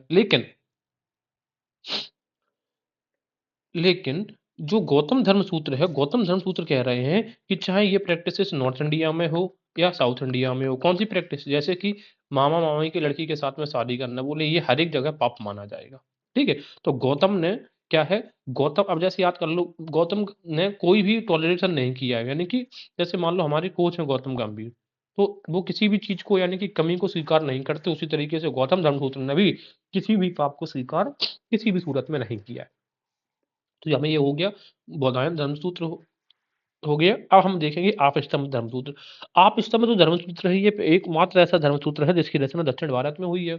अब चूंकि रचना इसकी दक्षिण भारत में हुई, तो आपस्तंभ धर्मसूत्र में दक्षिण भारत के बारे में, वहां पे जो प्रैक्टिस चलती थी उनके बारे में हमें जानकारी देता है। एग्जाम्पल के तौर पर ये कह रहे हैं, आपस्तंभ धर्मसूत्र कह रहे हैं कि जनरली जो सेक्सुअल रिलेशंस होते हैं विद द यूट्राइन रिलेशंस, यानी कि माँ की तरफ से जो भी माँ के वंशज के साथ में हमें सेक्सुअल रिलेशंस नहीं रखने हैं, ठीक है ना। और अगर ऐसा रखा जाता है तो वो एक तरीके से पाप माना जाएगा। और अगर आप कोई ऐसा रखता भी है कि किसी ने अपने मामा या फिर चाचा के लड़के, मामा या चाचा के लड़के लड़की के साथ शादी की है, तो फिर उसको वो शादी नहीं मानी जाएगी। ऐसी जानकारी आप इष्टम धर्मसूत्र में कह रहे हैं। लेकिन हालांकि फिर भी आपस्तम्ब धर्मसूत्र में बाद में ये भी कहा जाता है कि इस प्रकार के जो कस्टम्स है ये दक्षिण भारत में अलाउड है, लेकिन उत्तर भारत में अलाउड नहीं हो सकते। बात समझ में आ गया। तो मेन जो इश्यू है वो मैटरनल अंकल और पैटर्नल अंकल के लड़के लड़कियों के आपस में जो संबंध है उनको प्रोहिबिट किया करता है आपस्तम्ब धर्मसूत्र। उनको बौधायन धर्मसूत्र भी बताता है और गौतम धर्मसूत्र कहता है कि चाहिए कहीं पे भी ऊंचा, ये आपस्तम्ब धर्मसूत्र और बौधायन सूत्र ये कह देते हैं कि अगर ये साउथ इंडिया में हो तब तो ठीक है, लेकिन नॉर्थ इंडिया में इनको पाप माना जाएगा। लेकिन गौतम धर्मसूत्र कहते हैं कि नहीं, ये चाहे नॉर्थ इंडिया में हो या साउथ इंडिया में, इनको पाप ही माना जाए। चलिए आगे देखते हैं। गौतम एवं आपस्तम्ब धर्मसूत्र के अनुसार क्षत्रिय, स्त्री, सन्यासी और ब्रह्मचारी कर से मुक्त थे। कौन कौन कर से मुक्त थे गौतम और आपस्तम्ब धर्मसूत्र के अनुसार? क्षत्रियों पर कर नहीं लगता था, स्त्रियों पर, सन्यासियों पर और ब्रह्मचारी, ठीक है, ब्राह्मणों पर लगता था, लेकिन याद रखिएगा। वशिष्ठ धर्मसूत्र में कुछ परिस्थितियों में स्त्री के पुनर्विवाह की अनुमति देता है। तो याद कैसे रखेंगे कि वशिष्ठ धर्मसूत्र विशिष्ट स्थितियों में स्त्री के पुनर्विवाह की अनुमति देता है। विष्णु धर्मसूत्र, सर्वप्रथम इसमें अस्पृश्य शब्द का उल्लेख मिलता है। ये असिस्टेंट प्रोफेसर के एग्जाम में पूछा गया था, ठीक है। वो तो हम याद रखना है कि अस्पृश्य शब्द का उल्लेख सर्वप्रथम कहाँ मिलेगा? विष्णु धर्मसूत्र में। हम याद कैसे करेंगे? किसी चीज में अगर विष होता है तो हम उसको स्पर्श नहीं करते हैं। इसके अलावा सूत्र साहित्य में 8 प्रकार के विवाहों का उल्लेख भी मिलता है, जो कि हम बाद में देखेंगे। स्मृतियां, धर्मसूत्र शास्त्र की बात करें, ईसा पूर्व द्वितीय शताब्दी से लेकर पूर्व मध्यकाल तक विभिन्न स्मृति ग्रंथों की रचना की गई। धर्म सूत्रों से ही स्मृति ग्रंथों का विकास हुआ, इसलिए स्मृतियों को धर्मशास्त्र भी कहा जाता है। इनमें प्रमुख स्मृतियां हैं मनुस्मृति, दूसरी याज्ञवल्क्य स्मृति, नारद स्मृति, बृहस्पति स्मृति, वशिष्ठ स्मृति, कात्यायन स्मृति, गौतम स्मृति और देवल स्मृति। स्मृतियों पर जो टीका है वो भाष्य भी, टीका या भाष्य लिखा गया है स्मृतियों पर, कई लोगों ने अपने अपने हिसाब से उन पर टीका टिप्पणी करी है। मनुस्मृति के भाष्यकार कौन है? मनुस्मृति और ये एक और है, ये तरह दो पढ़ लेते हैं। तो मनुस्मृति के भाष्यकार है मेधातिथि, एम से मनु, एम से मेधातिथि। दूसरे हैं गोविंदराज, जो कि 11वीं शताब्दी में हुए।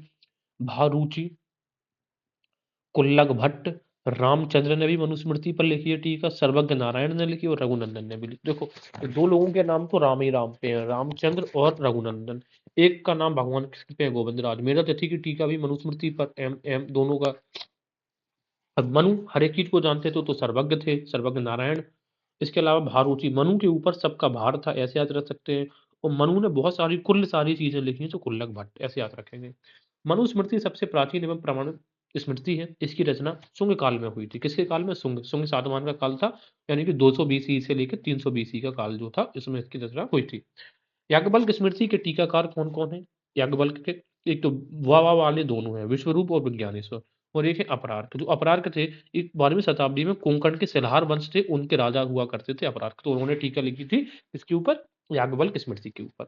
इसके अलावा विज्ञानेश्वर की टीका का नाम क्या रखा गया है? मिताक्षरा। विज्ञानेश्वर कल्याणी के चालुक्य जो राजा थे, विक्रमादित्य सिस्टम, विक्रमादित्य सिक्त, उसके दरबार में कौन थे? विज्ञानेश्वर। आगे देखेंगे नारद स्मृति का टीकाकार कौन है? असहाय। तो नारद मुनि हमें कई बार असहाय दिखते हैं, ऐसे याद रखेंगे।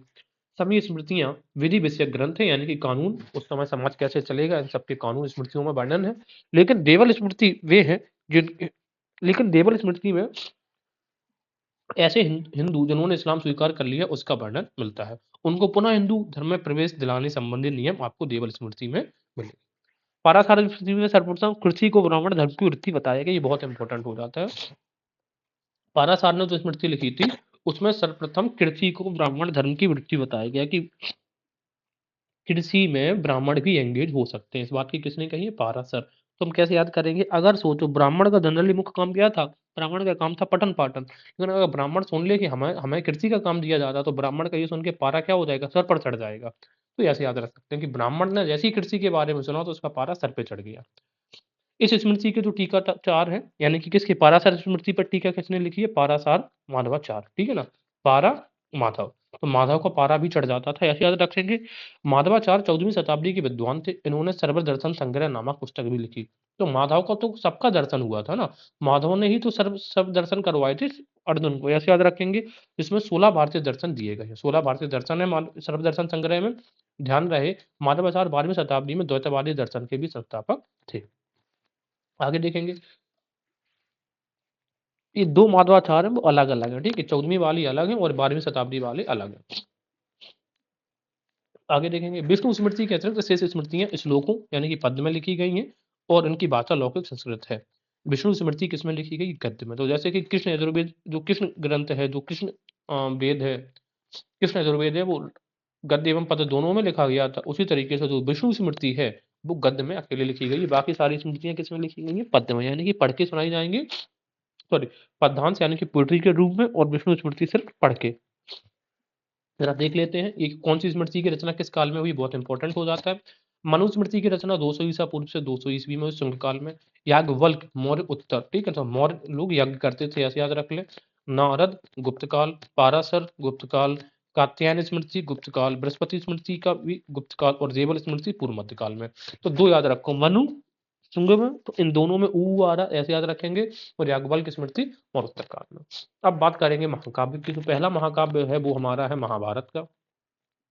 इसकी रचना महर्षि वेदव्यास ने की थी। इसमें 18 पर्व हैं। कितने? महाभारत में 18 पर्व हैं। सर्वप्रथम इसमें 8800 श्लोक थे, तब इसका नाम था जय संहिता, ठीक है। जब 8800 श्लोक थे इसका नाम था जय संहिता, तो सबसे प्राचीन नाम इसका कौन सा है? जय संहिता। 24,000 श्लोक हुए तो इसका नाम पड़ गया भारत। और जब गुप्त काल में 1 लाख श्लोक बने तो महाभारत को कहने लगे शस्त्र शास्त्री संहिता। शास्त्री का मतलब होता है 1000। तो याद रखना 8800 श्लोक जय संहिता, 24,000 श्लोक भारत, और 1 लाख श्लोक शस्त्र शास्त्री संहिता कहा जाने लगा। आगे देखेंगे, महाभारत का सर्वप्रथम उल्लेख किसमें किया गया? अश्वलायन गृह सूत्र में मिलता है। याद कैसे रखेंगे कि महाभारत किसमें लड़ा गया? अश्व पर ही तो लड़ा गया है। अश्व पर ही तो सभी महारथी आते थे, तो ऐसे याद रखेंगे कि अश्वलायन गृह सूत्र में आपको महाभारत का वर्णन मिलता है। महाभारत में आपको हिस्टोरिकल चीजें देखो तो शक, यवन, हूण और जो पारसी जो आदि विदेशी जनजातियां थी, इनके बारे में भी जानकारी हमें महाभारत से प्राप्त होती है। महाभारत को पंचम वेद भी कहा जाता है, हालांकि रामायण को भी पंचम वेद कहा जाता है, याद रखना। महाभारत का जो परिशिष्ट पर्व है इसको हम खिल्य पर्व भी कहते हैं। परिशिष्ट या खिल का तो मतलब हमें पता है, जो चीज बाद में जोड़ी जाती है वो हरिवंश के नाम से जाना जाता है। तो हरिवंश का नाम हमने इसमें सबसे बाद में जोड़ा, ऐसे याद रखेंगे। और जिसमें कृष्ण वंश की कथा का वर्णन है। हरि किसको कहा जाता है? कृष्ण को कहा जाता है, और हर महादेव भगवान को कहा जाता है। भगवत गीता महाभारत के 6वें पर्व यानी कि भीष्म पर्व का ही भाग है। तो भगवत गीता किसका भाग है? भीष्म पर्व का भाग है, और जो कि 6वां पर्व है, ठीक है। तो भीष्म प्रतिज्ञा, हमें ऐसे याद रखो कि भीष्म ने महाभारत में प्रतिज्ञा ली थी, वही भगवत गीता का स्रोत बनी। भगवत गीता को स्मृति प्रस्थान भी कहा जाता है, क्योंकि भगवत गीता क्या है? एक तो श्रुति थी और दूसरी है स्मृति। तो जो भी श्रुति, जितने भी वेद होंगे वो श्रुति में आएंगे, बाकी ये सारी चीजें किस में आएंगी? स्मृति में। आगे देखेंगे, देखो शांति पर्व महाभारत का सबसे बड़ा पर्व है। तो हम याद याद याद कैसे रखेंगे? देखो जीवन में शांति या शांत रहना ही सबसे बड़ा चीज होती है। सबसे बड़ा खूबी, सबसे बड़ा पर्व क्या है? शांत रहना। तो ये शांति पर्व। और भगवत गीता कौन सा पर्व है? भीष्म पर्व। परिशिष्ट पर्व या खिल वर्गों का कहा जाता है हरिवंश। महाभारत में वर्णित है, ये स्टेटमेंट जस का तस पूछा जाता है कि धर्म अर्थ काम एवं मोक्ष के विषयों में जो सब जगह है वही तो इसमें भी है, लेकिन जो इसमें है वही अन्यत्र नहीं है। कहने का मतलब ये है कि धर्म अर्थ काम एवं मोक्ष की जानकारी तो आपको अन्य विषयों में मिल जाएगी, लेकिन महाभारत में लोक लाज की बात भी करी गई है, इस वजह से जो अन्य किताबों में आपको, अन्य पुस्तकों में आपको नहीं मिलती है।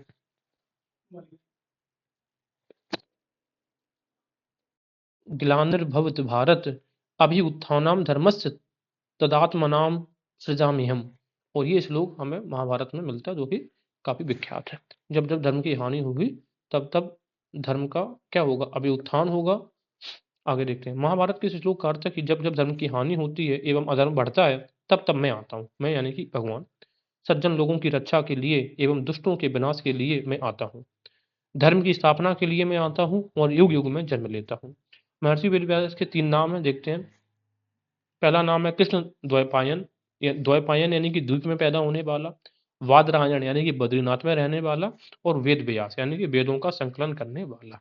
ठीक है। रामायण की बात करेंगे। इसकी रचना किसने करी है? महर्षि वाल्मीकि ने करी है। इसमें 24,000 श्लोक हैं। इसे चतुर्विंशति शास्त्रीय संहिता कहा जाता है। याद रखना, 24,000 श्लोक से हमें ये पता है कि महाभारत में भी 24,000 श्लोक थे। 24,000, तब इसको हमने भारत कहा गया है।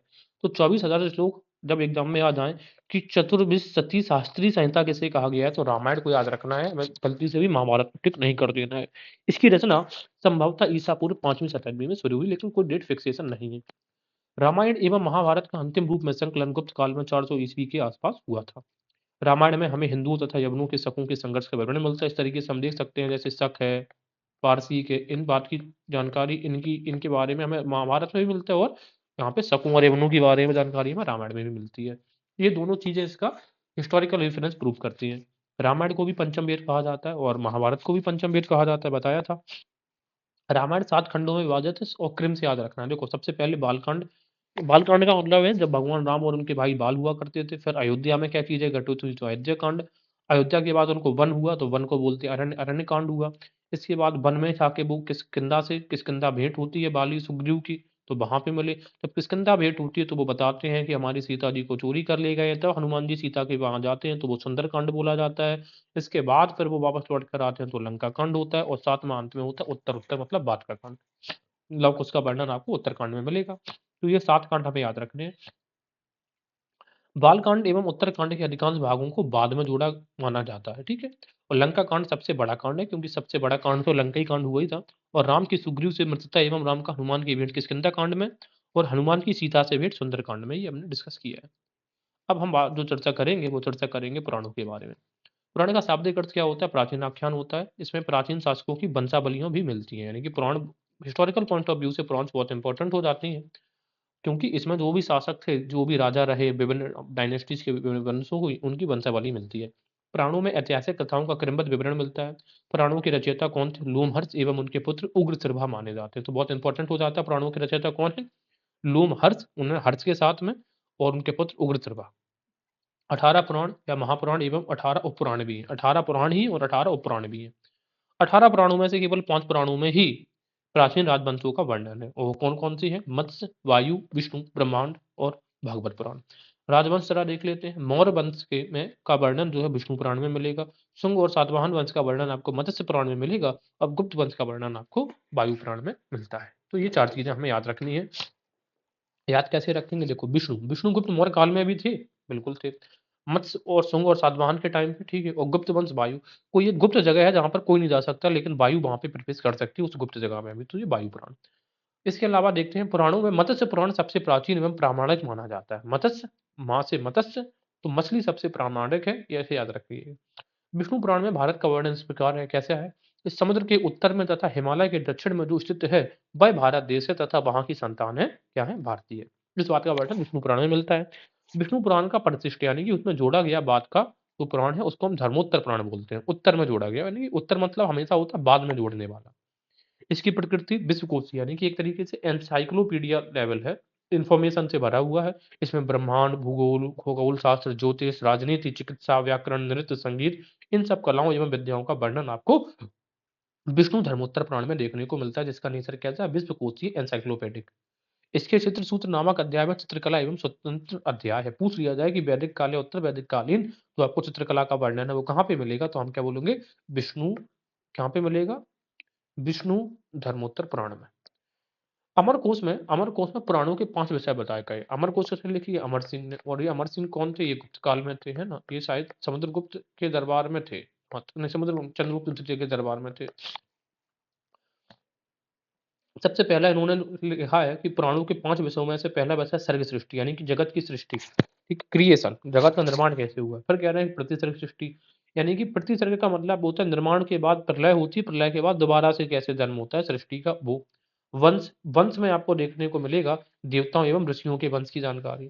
फिर मनु अंतर, मनुधन अंतर, तो इसमें द ग्रेट ईपो, अनेक मनु हुए हैं, महायुग के बारे में जानकारी मिलती है। इसके बाद मिलेगा आपको वंशानुचरित यानी कि राजवंश, या जिसमें मिलेगी राजाओं की जानकारी, राजाओं के वंश की जानकारी। तो याद रखना वंश और वंशानुचरित। तो वंश पहले तो मिलेगा आपको देवताओं की ऋषियों की जानकारी और अंत में मिलेगा आपको राजाओं की वंश की जानकारी। ऐतिहासिक दृष्टि से वंशानुचरित का विशेष महत्व होता है क्योंकि इसमें राजाओं की जानकारी और इतिहास में हम सब राजाओं के बारे में पढ़ते हैं। ईसा पूर्व 5वीं से 4वीं शताब्दी में पुराण अस्तित्व में आ चुके थे। तो पुराणों का अस्तित्व कब है? 3 से 4th सेंचुरी बीसीई। वर्तमान में उपलब्ध पुराण 3वीं 4वीं शताब्दी ईसा पूर्व यानी कि गुप्त काल के आसपास के हैं।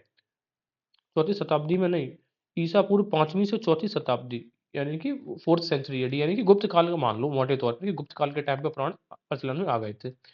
महाभारत युद्ध के पश्चात जिन राजवंशों ने ईसा से 6ठी सदी तक का शासन किया है, उनके विषय में जानकारी का एकमात्र स्रोत क्या है? पुराण है। कैसे कैसे समझते हैं? देखिए, महाभारत से लेकर जो महाजनपद काल तक है, उसके बारे में हमें आर्कियोलॉजी से बहुत ज़्यादा इम्पोर्टेंस नहीं मिलता और कोई ऐसी किताबें भी नहीं मिलती हैं। तो उन पे हमें इस टाइम पीरियड में हमें पूरी तरीके से पुराण पे निर्भर होना पड़ता है इतिहास को समझने के लिए। अग्नि पुराण में कृषि संबंधी प्रक्रिया का वर्णन किया गया है। तो अग्नि में कृषि में अग्नि नहीं लगनी चाहिए या फिर मान लो जो भी हम कृषि में उपजाते हैं वो जाके अग्नि को समर्पण कर देते हैं। तो इस तरीके से अग्नि पुराण कृषि से संबंधित प्रक्रिया का वर्णन करता है। जननी जन्मभूमिश्च स्वर्गाधिपति गरियसी जननी और जन्मभूमि स्वर्ग से भी श्रेष्ठ है। इसका उल्लेख कहाँ पे मिला है? भगवत पुराण का। जबकि माता और पुत्र, माता पृथ्वी को कहा गया है किसमें? अथर्ववेद में कहा गया है और पृथ्वी को नमस्कार किया गया है किसमें? यजुर्वेद में। आगे इतिहास पुराण रामायण एवं महाभारत को पंचम वेद कहा गया है। तो तीन चीजों को, पुराण को भी, रामायण को और महाभारत, तीनों को हम पंचम वेद कहते हैं। पोर्जिटर नामक विद्वान ने सर्वप्रथम पुराणों के ऐतिहासिक महत्व को उजागर किया था। तो पास से पोर्जिटर रहेगा और पास से क्या रहेगा? पुराण। लिंग पूजा का सर्वप्रथम वर्णन हमें कहाँ पे मिलता है? मत्स्य पुराण में मिलता है, जो कि सबसे प्राचीन भी है और सबसे प्रामाणिक भी है। मत्स्य पुराण, तो याद रखना लिंग पूजा का प्रथम वर्णन मत्स्य पुराण है।